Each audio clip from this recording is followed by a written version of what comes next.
Please welcome the legendary Joe Cocker, ladies and gentlemen. All right. Hey, Richard. Hi, Joe. So thanks very much for doing this, coming straight off stage and having a chat. Yeah, I'm sorry I look a bit sort of glued down, but I'm still puthering a bit.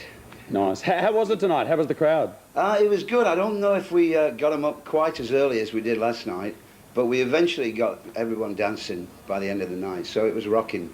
Yeah, that's great. It's a good venue to be doing it at, the Palais in Melbourne. It's just the right feel for it too, I think. Yeah, really, man. Do you vary your set between nights, or do you try to sort of bed in the one set and roll with that each time? Well, I've pretty much got a basic set, but it's open to a few changes.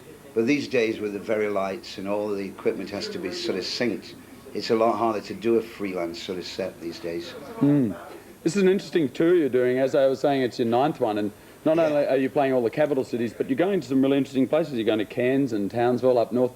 Why are you doing that particularly on this tour? I didn't book the tour. So they haven't told you about the gigs yet then? No, I mean, I've been to Darwin before. I remember being up there when it was about 120 degrees Fahrenheit. So you were there in winter, were you? Yeah. But no, I always look, I mean, years back we played like Wollongong and Woolloomooloo and places, you know. So, I mean, it should be interesting just to get somewhere out in the country again. Yeah, actually, it'll be a good opportunity. And up north, great crowds. You'll have yourself a great time. You've got Chris Stainton on keyboards. You've got any other old friends in there in the tour party with you? Not really. John Miles was with us. You know, John, who had some hits in the 70s, guitar singer. And but he just went off to make his own record now.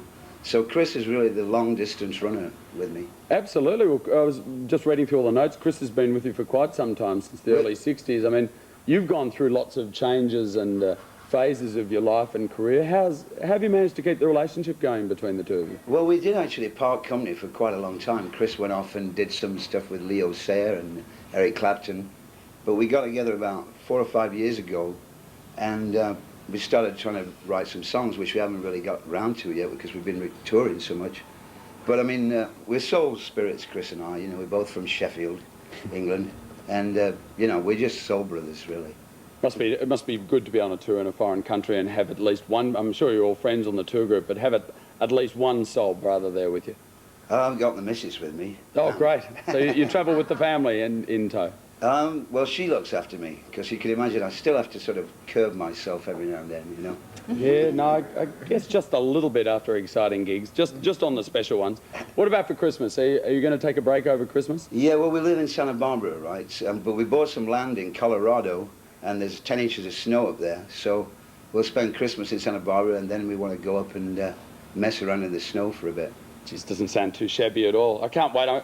As I was saying to you while the commercials were playing, I'm going to be coming in and seeing the show tomorrow night. I'm really excited about it. Hey, Richard. I'll save my voice then, special for you. Yeah, hold back. Look for me. I'll be the one yelling, "Do smoke on the water, what are you?" You know, that sort of stuff, just to help you along, you know. You know, I was reading through all the biographies and stuff. According to the biographies, you started playing when you were 12 in your brother's skiffle band. Is it hard to believe that you've been doing it for over 30 years now? That was odd, because I met Lonnie Donegan, who was like my first inspiration, you know. And he was telling me he wanted to do a TV special with me as his lead guest, you know. So it's like a heavy turnaround after all these years. But I understand he's sick now. He's got heart problems. But no, you know, I've been doing it, as you say, for about 30 years, if you count the pub years, you know. Yeah. And, you know, it's still a buzz to get up there. I mean, for me, it's a very physical thing, you know. But I mean, I'm 48, and as long as I still can climb up there and feel the spirit, I'll keep doing it. Absolutely. You know? Well, Joe, it's just great. I can't wait to see it tomorrow night. For the rest of Australia, we'll show you tour dates. Now, thanks very much, Joe. We'll let you go off and have a beer, and I'll chat to you tomorrow night. All right, Richard. See you later, mate. Joe Cocker, ladies and gentlemen. There's the tour dates. Recommend you go along to a fabulous show. Take them down. Coming soon to a place near you. Featured music.